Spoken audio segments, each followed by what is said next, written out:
President Trump and his wife Melania arrived in D.C. on Saturday to kick off a weekend of events. The incoming president and First Lady enjoying a celebration evening upon his return, including fireworks out at his Trump National Golf Course in Sterling, Virginia. The inauguration, as you know, kicks off tomorrow.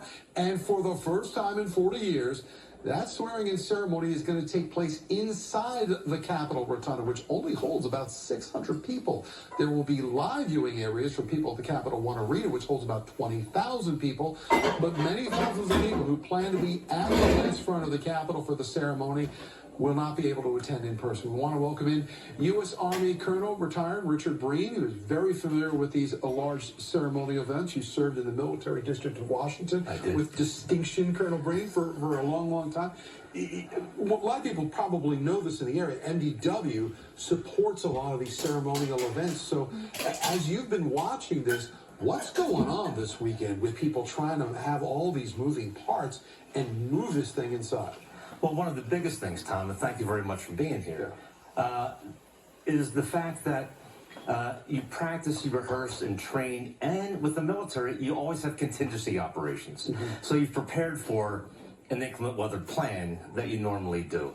But that does change the whole logistics and the dynamics of the event itself. So when we saw this decision made on Friday to move this in, was there already a notebook somewhere that somebody had and that they had planned, listen, if it's going to be 7 degrees and we have to move inside, this is what we're going to do? No doubt. The plan has already been in place. They've always had the experience of doing this in the past, 40 years ago with President Reagan's second inauguration.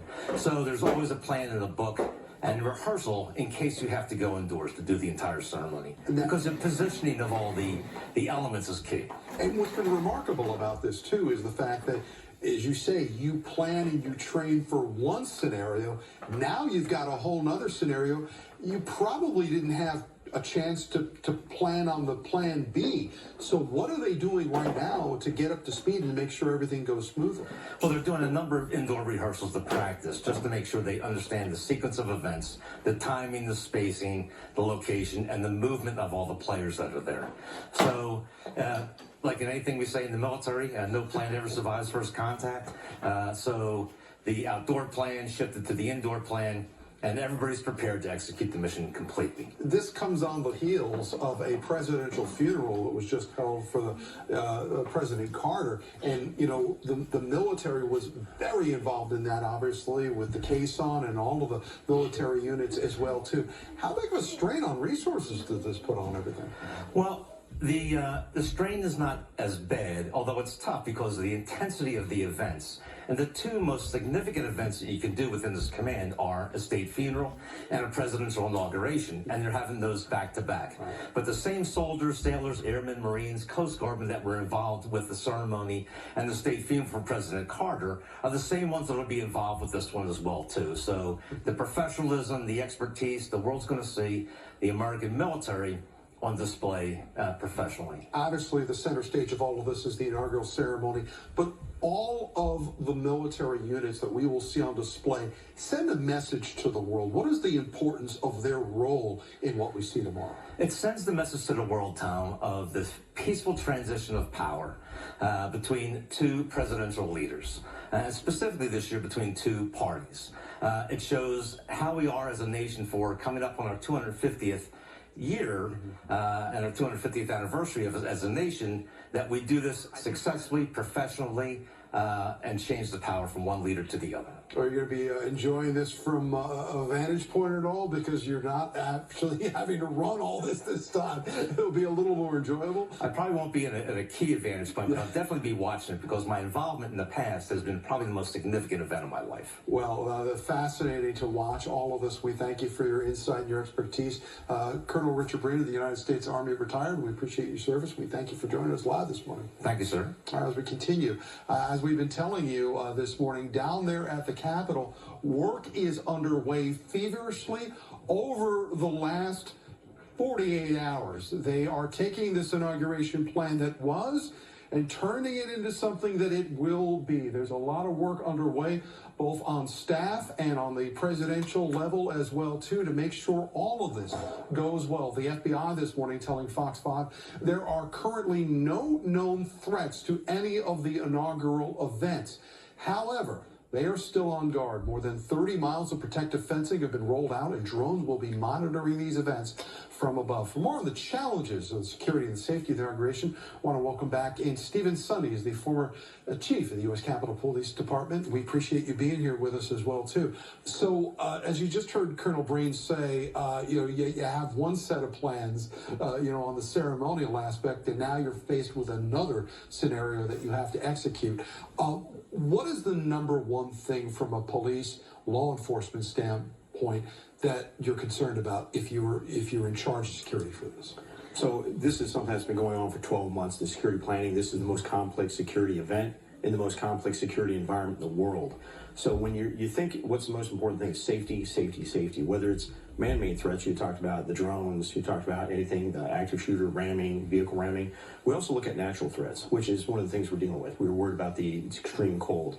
So you have it in the plans, you just make sure that the plans are prepared and you're ready for safety for all the spectators. We've been talking about the cold. Gwen joined us at the top of the broadcast. Does that take a toll on officers as well? Because when you're out there on post for hour after hour after hour, and it's 7 degrees and that wind is blowing right through you, does that become a security concern? Well, it becomes a health and security concern because you're worried about the fatigue it creates on officers, all your security forces. You have about 25,000 security forces that are brought in. You're bringing in law enforcement from across the country, bringing in military from around the country, and some of them are used to the cold, some of them aren't. Try to make sure they have all the gear, but it creates a lot of fatigue on them. And you're worried if you lose some of them to the cold, you got to backfill them, you got to be prepared. But it is a concern. Having the inauguration move from outdoors at the West Front indoors to the Capitol Rotunda, is that a better situation security-wise, or does that complicate things because you're not doing that plan that you worked on for 12 months? Like the Colonel mentioned, we look at alternate plans, but protecting an environment and protecting inside is always much easier than protecting them outside. So from a security standpoint, it's easier, and it's easier to shrink a perimeter. So right now we're all moving inside. You mentioned 600 people can be inside the Rotunda, 22,000 up at the Capital One Arena.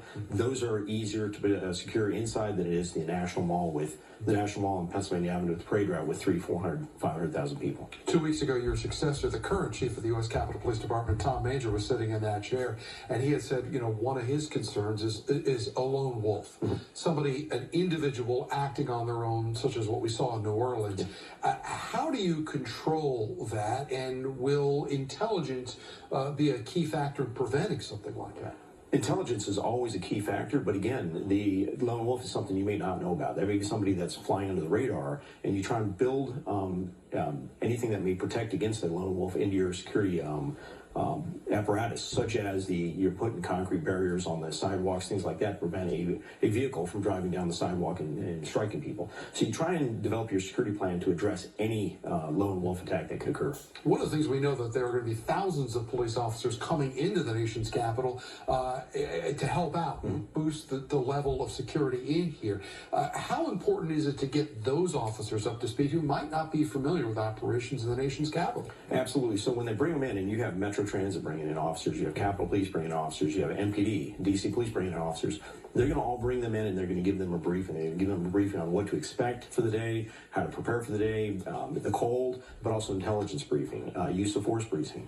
Because you're bringing people in from across the country. You want to make sure they understand how you handle security here in Washington, D.C. I hope people from warmer climates bundle up as well, too. Stephen Sutton, the former chief of the U.S. Capitol Police Department, we appreciate you coming in. Thank you very much, Tom. All right, good to see you. As we continue this morning, we'll be right back looking at the latest on that Hamas-Israel hostage ceasefire.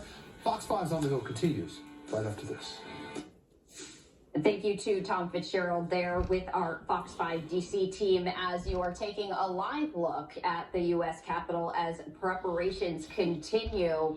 Now deviating from the originally scheduled plan with Inauguration Day 2025. Originally, all of the events and the swearing-in ceremony itself scheduled to take place outside. That is no longer the case, as very cold temperatures have now forced President-elect Trump's inauguration indoors. And so, as we were hearing from Tom Fitzgerald right there, the Capitol Rotunda, where all of this is set to take place, only holds about 600 people, vastly smaller than the tens of thousands of people that were expected to attend the outdoor swearing-in ceremony. We do know that there is going to be a place for viewers to go inside an arena to watch virtually the swearing-in ceremony. However, the